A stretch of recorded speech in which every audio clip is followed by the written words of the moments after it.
Voltamos com a notícia de frente, agora 6 horas 45 minutos, e a gente volta a conversar com o repórter João Fernandes, que vai trazer informações para a gente sobre a imunização de pessoas com comorbidades, a primeira fase da comorbidade. João, quando que começa então a vacinação para os grupos com comorbidades com a vacina da Pfizer, né?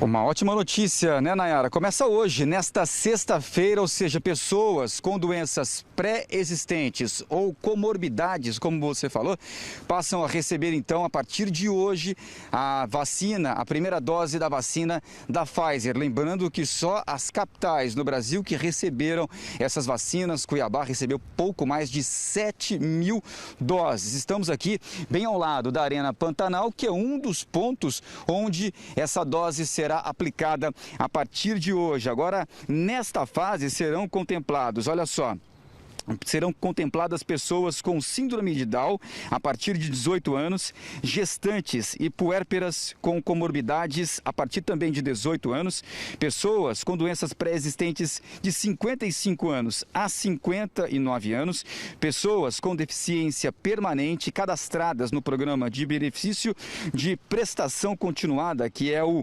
BPC, de 55 a 59 anos também. Agora, só atenção para quem está em casa acompanhando a gente, tá? Para ser vacinado, todas as pessoas elas precisam fazer o cadastro no site vacina.cuiabá.mt.gov.br e também comparecer no local de vacinação com a documentação necessária para comprovar, inclusive, que faz parte do grupo prioritário. Para isso, a secretaria ela alerta, a pessoa tem que levar o laudo médico comprovando essa comorbidade, ou seja, tem que ter esse documento, além de ir lá fazer o cadastro, né, você tem que responder lá as perguntas, você tem que levar, a pessoa tem que levar esse documento, esse laudo médico comprovando essa doença pré-existente, não é? E depois disso, as pessoas podem, então, portanto, comparecer no dia, no horário ali marcado durante o registro, durante o cadastro que a pessoa faz. A coordenadora de campanha da vacinação, a Valéria de Oliveira, ela diz o seguinte, que dentro desse grupo de gestantes, puérperas e pessoas de 55 a 59 anos, apenas aqueles que tiverem comorbidades comprovadas pelo médico serão vacinadas. Como eu disse, se chegar sem o documento, mas fez o cadastro, não vai adiantar nada, não vai receber essa dose, não tem jeito. Outro problema que pode também vir a acontecer, segundo a coordenadora de campanha de vacinação, e que tem acontecido já também, é que a secretaria está enfrentando uma grande quantidade de pessoas de outras cidades que estão tentando se vacinar aqui em Cuiabá. Ela lembra que a ideia é vacinar todo mundo, mas infelizmente as doses que a secretaria aqui recebeu, essas doses elas não são suficientes. Portanto, o número de vacinas que chegaram aqui, elas serão destinadas então à população que mora em Cuiabá. Por isso, tem que respeitar as pessoas que vierem de outros estados, de outras cidades aqui no entorno. Não adianta, elas não vão receber essa vacina, essa primeira vacina da Pfizer. Agora, só para finalizar, eu mostrei aqui a Arena Pantanal, que vai ser um dos pontos, né, para fazer essa primeira dose, para vacinar essa primeira dose da Pfizer nas pessoas com alguma doença pré-existente, com comorbidade. Além aqui do Centro de Eventos Pantanal, tem também o Sesc Balneário, o SESI Papa, lá é drive-thru, e a Assembleia Legislativa. Esses pontos aqui serão utilizados, portanto, para aplicar a primeira dose da Pfizer, né, para pessoas com algum tipo de comorbidade.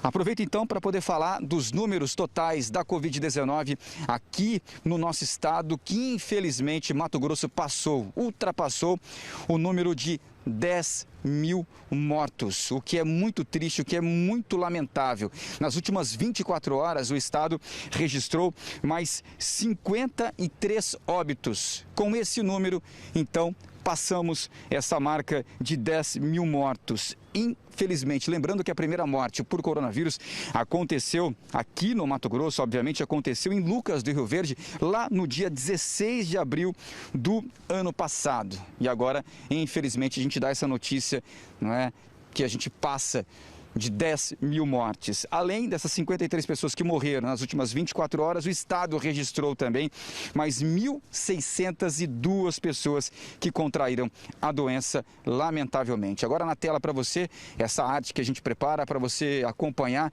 os números totais, absolutos da doença aqui no nosso estado. Mato Grosso, que tem casos confirmados 370.236.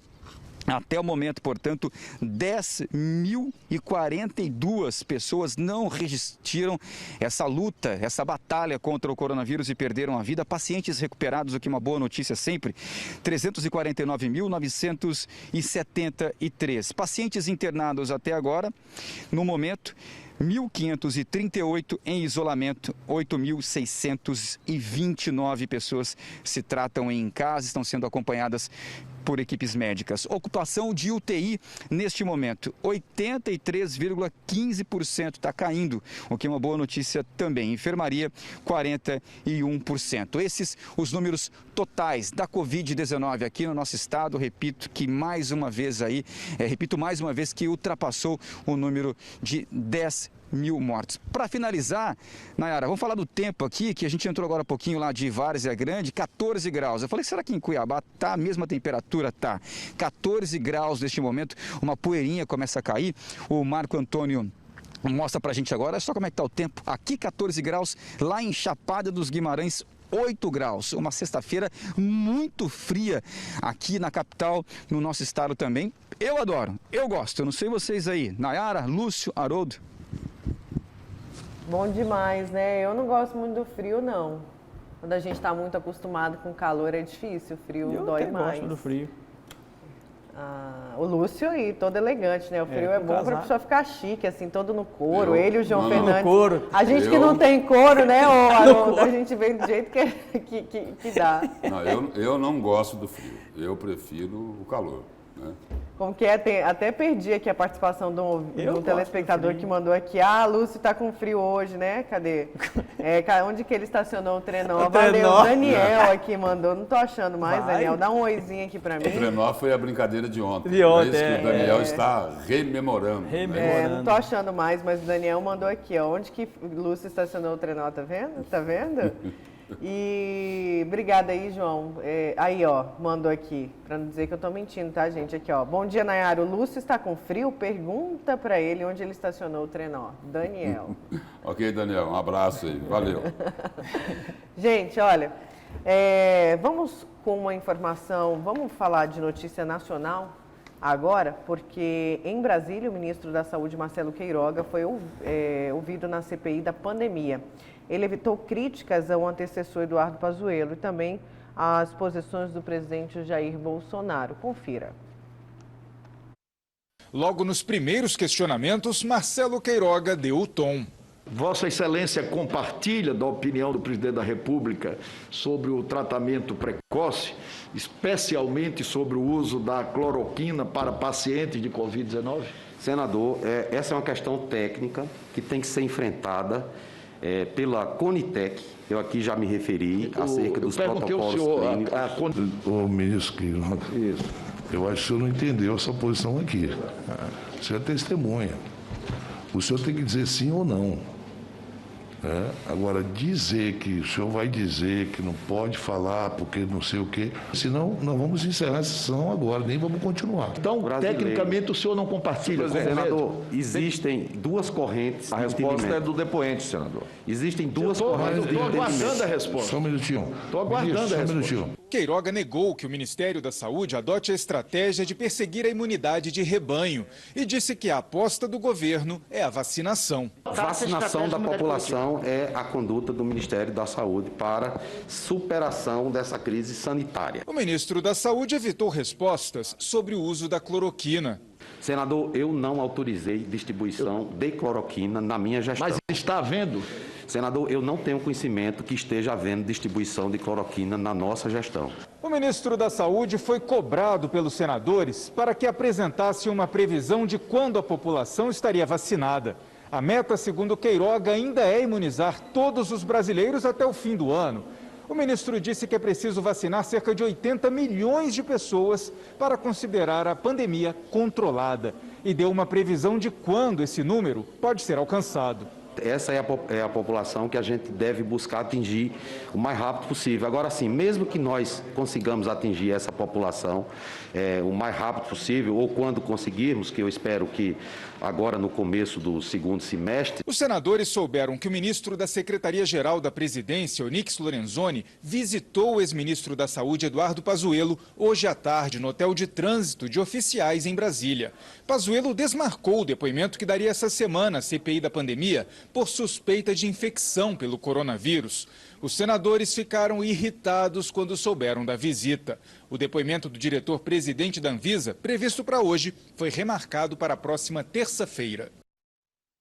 E esse assunto é destaque de Haroldo Arruda Júnior. Tanto é que essa desculpa não, né? Essa questão ficou bastante chata por parte do Pazuello, porque ele disse que não ia fazer o depoimento, não fez o depoimento na quarta-feira, que estava marcado para quarta-feira, porque teve contato com pessoas com Covid-19 e ia ficar em quarentena, né? Ia ficar 14 dias aí afastado, mas acabou recebendo o ministro Onyx Lorenzoni na sua casa. E agora a comissão está pedindo um atestado de Covid para ele, para que ele comprove realmente que ele está com Covid ou não, mas enfim, está pedindo um atestado para que ele prove realmente essa situação.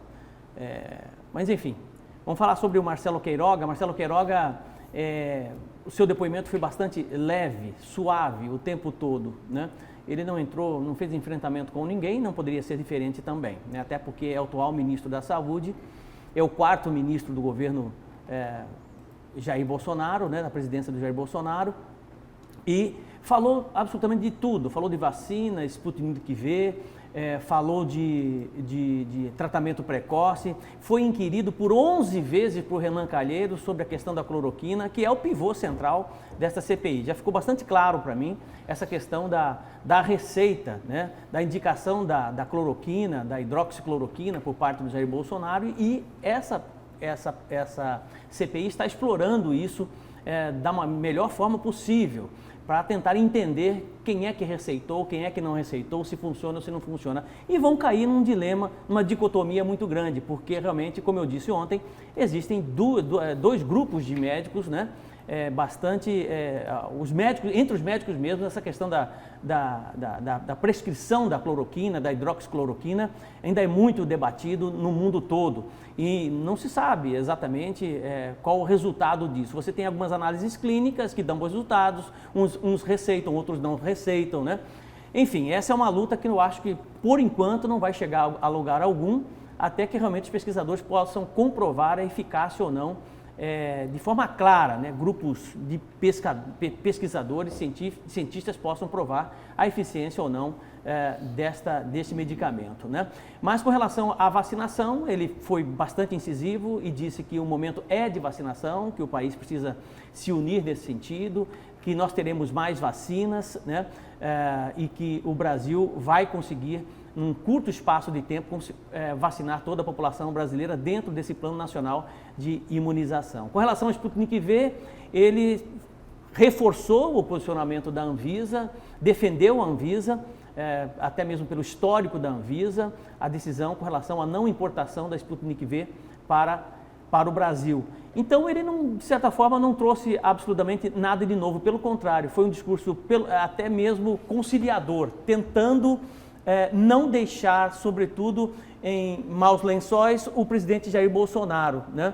Porque em momento algum ele entrou e disse, nos posicionamentos claros do presidente da República com relação à recomendação do tratamento precoce, com relação à indicação da cloroquina e hidroxicloroquina, ele não entrou nesta seara, né? E disse que não ia entrar, não ia fazer nenhum juízo de valor com relação a esse tipo de desvelamento por parte do presidente Jair Bolsonaro. Agora, o mais esperado desta CPI é dia 19 agora o depoimento do ministro Eduardo Pazuello, porque está sobre ele, exatamente, supostos crimes de responsabilidade. E toda a imprensa e toda a sociedade está aguardando a fala dele e as investigações para que realmente possam apurar alguma coisa. E também, eu acho que mais importante do que ouvir os ex-ministros da Saúde, tão importante quanto é nós ouvirmos os governadores, que sobretudo tiveram a prerrogativa, a autorização do Supremo Tribunal Federal para agir, né, e fazer o enfrentamento de acordo com o que eles achavam que poderia ser feito. Muitos deles, inclusive, já estão reclamando, dizendo o seguinte: nós fizemos o que fizemos porque nós não tivemos uma orientação do Ministério da Saúde. Pois é, na verdade, a Presidência da República emitiu normativas de interesse, fazendo um determinado encaminhamento que não foi seguido.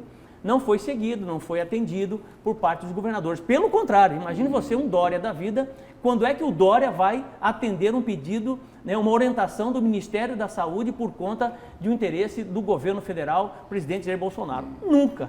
Cada um tomou um caminho, né, que achavam que poderia se promover muitas vezes politicamente para 2022, utilizaram boa parte da verba, boa parte dos recursos que foram encaminhados pelo governo federal, que não foi pouco, foi muito, para outras coisas, e não para o enfrentamento da Covid-19, e eu tenho certeza que nesta ala, nessa investigação de governadores e prefeitos, nós teremos muita surpresa exatamente por conta desta CPI da pandemia, né? E é isso, acho que a CPI está indo numa linha produtiva, né? Mas eu espero que realmente dê resultados e aponte crimes de responsabilidade, seja de presidência da República, seja de ministros, seja de governadores, que realmente aqueles que cometeram alguma ilicitude, alguma atitude fora da linha, possam pagar por isso. E tem uma informação aqui da CNN, né? Importante informação. Pazuello avalia habeas corpus no STF para não depor na CPI da pandemia. O ex-ministro Eduardo Pazuello avalia rever a sua estratégia jurídica para o depoimento da CPI da pandemia, previsto para o dia 19 de maio. Até agora, a linha jurídica, prossegue aqui a notícia da CNN, tem sido a de comparecer e responder a todas as perguntas, mas não está descartado um habeas corpus no Supremo Tribunal Federal que coloque na mesa 3 possibilidades. Primeira, ele não comparecer à CPI. Segunda, ele comparecer e silenciar. Terceira, ele comparecer e silenciar apenas para algumas perguntas. Esse é o problema. Então é o seguinte, eu acho assim, sabe aquela máxima? Ou seja, estão amarelando, né, com o depoimento de Eduardo Pazuello. Está um desespero. Tanto é que o ministro aí, que foi escalado como o xerife da tropa de choque do Palácio do Planalto, né, para poder enfrentar a CPI da pandemia, esteve lá com Eduardo Pazuello, que não poderia ir à CPI porque tinha tido contato com 2 coronéis que estavam infectados com a Covid. Então, a preocupação aí é muito, mas muito grande com a ida de Eduardo Pazuello nesta CPI da pandemia. A tremedeira é geral por causa disso. Aquela máxima de quem não deve, não teme, né? Eu acho que cabe muito bem. Sabe, prefeito que tem medo de CPI, governador que tem medo de CPI, ministro que tem medo de CPI, algum problema tem. Porque, veja bem, uma vez que você se coloca na posição de agente público, né, você precisa prestar contas para a sociedade. Se você tem uma gestão idônea, honesta, íntegra, você não tem problema nenhum com CPI, gente. Problema nenhum com CPI. Então, todas as vezes, veja bem, se toda ação é o lado externo de um pensamento, quando ele constrói uma intencionalidade dessa, tentando um habeas corpus, no sentido de se blindar com relação a uma CPI como essa, algum problema tem. O que estão dizendo Você está entendendo que a interpretação é essa? A gente fala, olha, será que ele está mesmo com a Covid ou ele foi infectado com o vírus da tremedeira? Né? Da covardia, né? Agora, olha só. Sobre o Marcelo Queiroga, só quero destacar aqui 2 pontos. O primeiro, extremamente positivo. Ele colocou lá o seguinte, lá na CPI. Destaco, frase dele, destaco que a solução é a vacinação. Precisamos vacinar a nossa população. E olha aqui como ele concluiu. A vacina da Covid é uma resposta da ciência. Parabéns, ministro Marcelo Queiroga, né? É um recado importante para todos os brasileiros diante de todo o negacionismo que nós assistimos ao longo dos últimos meses. E aí, o professor Haroldo Arruda falou aqui o seguinte, olha, perguntaram lá muito, mas muito, para o ministro Marcelo Queiroga sobre a cloroquina. 11 vezes. Só que aí é o seguinte, no finalzinho lá do depoimento dele, teve uma resposta interessantíssima do ministro Marcelo Queiroga. Um senador, não assim de forma direta, como fez o Renan Calheiros, né? Mas um outro senador, que eu não me recordo o nome dele agora, como quem não quer nada, entendeu? Indo pela beiradinha, assim, né? Falou assim, ministro, diz uma coisa para mim aqui, só para matar a minha curiosidade. O senhor tomou ivermectina e cloroquina? Ele virou para o senador e falou assim, senador, não tomei. Nem ivermectina, nem cloroquina. Eu tomei vacina. Tá, vamos aqui à participação do telespectador. Ontem, na revista Exame, o senador Renan Calheiros fez um comentário que não vai investigar os governos e prefeitos, pois a CPI não foi criada para eles. Cadê a imprensa para ajudar a cobrar a presença dos governadores e prefeitos? Diz aqui o nosso telespectador. Aliás, muitos estão falando disso, de que é preciso também estender essa investigação dos governos. Não, mas isso já está definido. É óbvio. Isso já está definido. Não, isso já está definido. E aí o Renan Calheiros, ele não tem condições de decidir isso sozinho. Não, mas né? o Renan Calheiros não tem condição de nada. Não deveria nem ser relator. Não, ele não tem condições de decidir, olha, não vai vir prefeito e nem governador. Tem, né? Só antes do intervalo, tem uma pergunta boa aqui para o professor Haroldo. É o Alexandrino que pergunta o seguinte, se a cloroquina tem eficácia contra a Covid-19, então por que o ministro da Saúde não confirmou na CPI? A cloroquina não tem eficácia. A cloroquina tem eficácia só para tratamento de malária. O que provavelmente pode ter eficácia é a hidroxicloroquina, que é utilizada para doenças autoimunes. Ele também não confirmou, né? Não confirmou, exatamente. Sim. E nem eu vou passar longe disso, eu não sou médico, não tenho a menor informação com relação a isso aí. O que eu sei é que existe 1/3 dos médicos brasileiros, né, eu estou falando com propriedade, isso eu li num site importante, né, uma pesquisa brasileira, né, mostrando que 1/3 dos médicos brasileiros acreditam no potencial do tratamento precoce no Brasil, né, por conta da aplicação de ivermectina e de hidroxicloroquina. Né, são médicos respeitados no Brasil. E existem também outros médicos internacionais que também têm o mesmo entendimento. É isso, nada mais que isso. Fora essa questão da vacina e da ivermectina e da cloroquina, na pergunta do senador, o ministro Marcelo Queiroga, sobre a cloroquina, ele não pode bater de frente com o Palácio do Planalto. Né? Ele conhece por quem ele foi indicado nesse tema da cloroquina. E aí ele fez lá na CPI ontem, nesse aspecto aqui, como os tucanos, né? Ficou lá em cima do muro o tempo todo. Agora 7h08, vamos para o intervalo, na volta tem mais a notícia de frente. Temos aí imagens do trânsito, aqui temos a imagem do trânsito antes do intervalo. Vamos aí com imagens do viaduto Walter Rabelo, na saída para Rondonópolis, o trânsito tranquilo aí na região, por enquanto, né? Daqui a pouco a gente volta. Por baixo do viaduto.